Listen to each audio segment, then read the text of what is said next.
जय श्री राम। जय हिंदू राष्ट्र। ब्रिजभूषण सैनी, राष्ट्रीय अध्यक्ष देवसेना।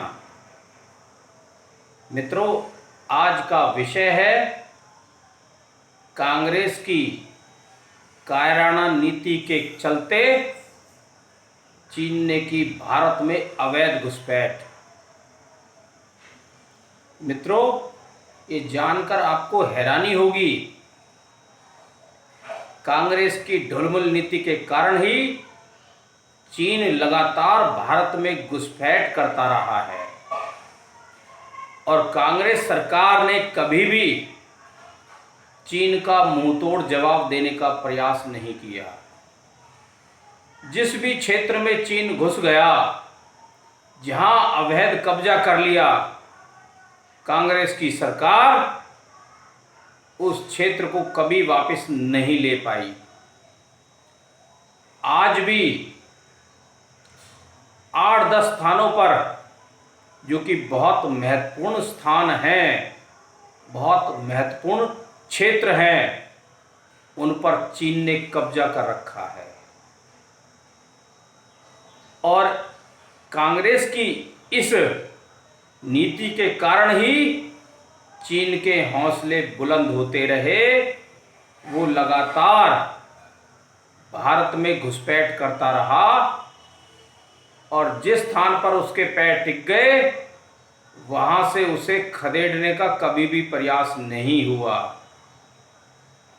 और आज वही कांग्रेस इस देश की सरकार पर उंगली उठा रही है, जबकि कांग्रेस की नीति को पूरा भारत जानता है कि वो देशद्रोही की नीति पे काम करता है। आज भी वो चीन के पक्ष में बोलने का काम कर रहा है और जब पाकिस्तान से विवाद होता है तो वो पाकिस्तान के पक्ष में बोलने का काम करता है। और आज कांग्रेस के अधिकांश नेता भारत सरकार के खिलाफ और चीन के पक्ष में बयान दे रहे हैं, जो कि एक तरह से देशद्रोह है। ऐसे नेताओं पर सरकार को सख्त कार्रवाई करनी चाहिए,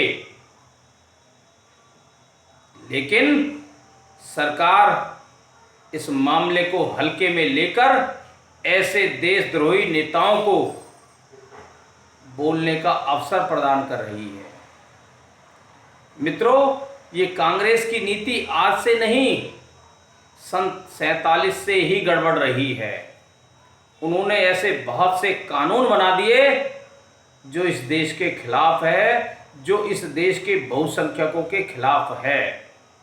और मित्रों, ये नीति का ही परिणाम है कि आज भी देश प्रगति के पथ पर आगे नहीं बढ़ पाया है। बहुत सारी पुरानी समस्याएं आज भी मुंह गाए खड़ी हैं। जब तक उन समस्याओं का स्थायी समाधान नहीं होगा, यह देश प्रगति के पथ पर आगे नहीं बढ़ पाएगा। अब मित्रों, मैं आपको जानकारी देता हूं, चीन ने कब कब भारत में घुसपैठ की और उन क्षेत्रों पे अवैध कब्जा कर लिया और आज भी वो क्षेत्र चीन के कब्जे में हैं। और ये जो क्षेत्रफल है, बहुत बड़ा क्षेत्रफल है, जिस पे चीन आज भी कायम है और उस पे कब्जा किए हुए है। मित्रों, यदि पूर्व की सरकार चीन को सबक सिखाती रहती तो वो बार बार चीन घुसपैठ करने का प्रयास नहीं करती। अब मित्रों, बात करते हैं 1962 की। 1962 में चीन ने घुसपैठ की और अक्साई चीन को कब्जा लिया, जो कि आज भी चीन के कब्जे में है। और उस समय की नेहरू सरकार ने उसका डटकर विरोध नहीं किया, जबकि सेना इस बात को बार बार कहती रही कि आप चाइना के खिलाफ तैयारी करें और अपनी जमीन को वापस लेने का प्रयास करें। वायुसेना को इस काम में लगाने की जरूरत थी और उस समय के हमारे सेना के प्रमुख ने कहा भी था कि आप इसकी छूट दीजिए, लेकिन नेहरू सरकार ने वायुसेना को आदेश नहीं दिया और आज अक्साई चीन पर चीन का कब्जा है। इसी तरह से एक साल बाद 1963 में काराकोरम में फिर से चीन ने अवैध घुसपैठ की और उस क्षेत्र को कब्जा लिया। भारत की उस समय की सरकार ने तब भी विरोध नहीं किया। इसी तरह से 2008 में तिया पमनक क्षेत्र में अवैध घुसपैठ की और चीन ने उस एरिया को भी कब्जा लिया और 2008 में ही चाब घाटी में फिर घुसपैठ की और चीन ने अवैध रूप से उस क्षेत्र को भी अपने अधीन ले लिया। और ये चीन लगातार ऐसी कोशिश करता रहा, लेकिन उस समय की नेहरू सरकार ने, कांग्रेस की सरकार ने, इंदिरा की सरकार ने या जो भी प्रधानमंत्री रहे हैं, उन्होंने कभी भी डटकर विरोध नहीं किया। 2009 में डूमचेली में फिर घुसपैठ की, उस समय मनमोहन की सरकार थी, तब भी सरकार ने डटकर विरोध नहीं किया और ना ही सेना को इस तरह का आदेश दिया कि वो अपनी जमीन को बचाने का प्रयास करे, वापस लेने का प्रयास करे। और चीन के लगातार हौसले बढ़ते गए और 2012 में डेम जोक में फिर से अवैध घुसपैठ की और उस क्षेत्र को भी चीन ने कब्जा लिया। 2013 में राकी नूला में फिर से चीन ने घुसपैठ की और भारत के इस क्षेत्र को भी कब्जा लिया। इसी तरह से अरुणाचल प्रदेश का 5000 वर्ग किलोमीटर का भी क्षेत्र चीन ने कब्जा लिया। ये कांग्रेस की सरकार में भारत में लगातार घुसपैठ होती रही और इस देश की पूर्व की सरकारें इन कब्जों को छुड़ाने में सक्षम नहीं रही और ना ही ऐसे प्रयास किए गए कि सेना को मजबूत करें और इन धूर्त और कपटी देशों को सबक सिखाने का काम करें। मित्रों, आज उसी कांग्रेस की नीति का नतीजा आज देश को भुगतना पड़ रहा है कि चीन के हौसले बुलंद है और वो भारत में घुसपैठ करने का बार बार प्रयास कर रहा है। लेकिन मित्रों, अब समय बदल चुका है। अब 2014 से इस देश में देशभक्तों की सरकार है जो अपनी 1 इंच भी जमीन पर कोई भी दुश्मन देश कब्जाने का प्रयास नहीं कर सकता। 2017 में चीन ने डोकलाम में अवैध घुसपैठ करने का प्रयास किया और डोकलाम को कब्जाने में कोशिश की, लेकिन वर्तमान सरकार जो कि मोदी की सरकार है, उन्होंने डोकलाम से चीन की सेना को वापस भेजने का काम किया और चीन को मजबूरी में अपनी सेना वापस बुला ली और वो डोकलाम को कब्जाने के प्रयास में विफल हो गया।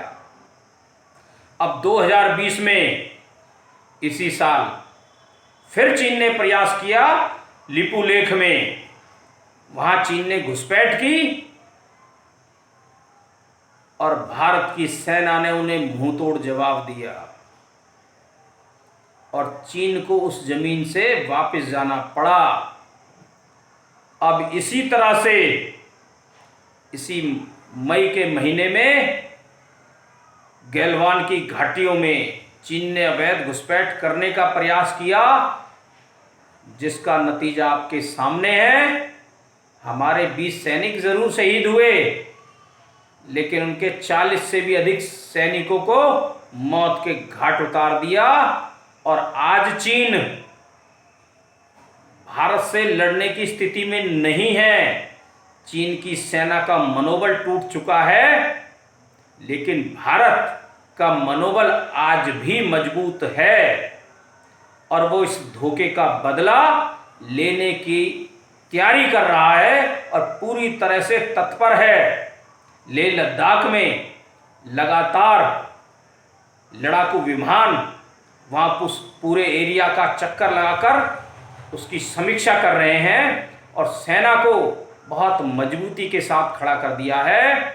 और भारत का प्रयास है कि अब तक जो भी चीन ने भारत के हिस्से को कब्जाया है, उसे फिर से वापस लेने का प्रयास किया जाए। और इसी प्रयास में सेना और इस देश की सरकार और इस देश की जनता तैयार खड़ी है और इस देश की जनता सेना और सरकार के साथ है। लेकिन कुछ धूर्त नेता आज भी देश के खिलाफ बातें कर रहे हैं, लेकिन ऐसे नेताओं को सरकार और देश की जनता बहुत अच्छे से पहचान चुकी है। वो देशद्रोह का काम कर रहे हैं। मित्रों, आने वाला समय पूरे विश्व में भारत का होगा और पूरी दुनिया भारत को समझने भी लगी है और ये जानने लगी है कि भारत से टकराना कोई आसान काम नहीं होगा। भारत से टकराने का मतलब होगा उनकी मौत।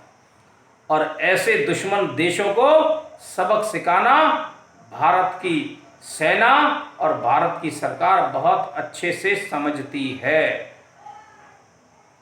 और मित्रों, आने वाले समय में चीन ने जो भी घुसपैठ की है उसे वापस लेने का प्रयास होगा और इस प्रयास में ही सेना अपनी तैयारी कर रही है। जो चीन भारत में अवैध घुसने का प्रयास कर रहा था, अब उसे उस जमीन से भी हाथ धोना पड़ेगा जो पहले 1962 से लेके 1913 तक कब्जा चुका था। 1962 से लेके 2013 तक जो जमीन कब्जा चुका था, अब वो जमीन वापस लेने के प्रयास किए जा रहे हैं। तो मैं इस देश की सरकार को और इस देश की सेना को सलाम करता हूं, जो देश के हित में कारगर कदम उठा रहे हैं। और मैं आशा करता हूं वे देश के हित के लिए कारगर कदम उठाएंगे। न केवल भारत सुरक्षित होगा, बल्कि जो जमीन चीन ने कब्जा ली थी उस जमीन को वापस छुड़ाने का भी प्रयास किया जाएगा। मित्रों, आपका बहुत बहुत धन्यवाद। जय हिंद, जय भारत, जय हिंदू राष्ट्र।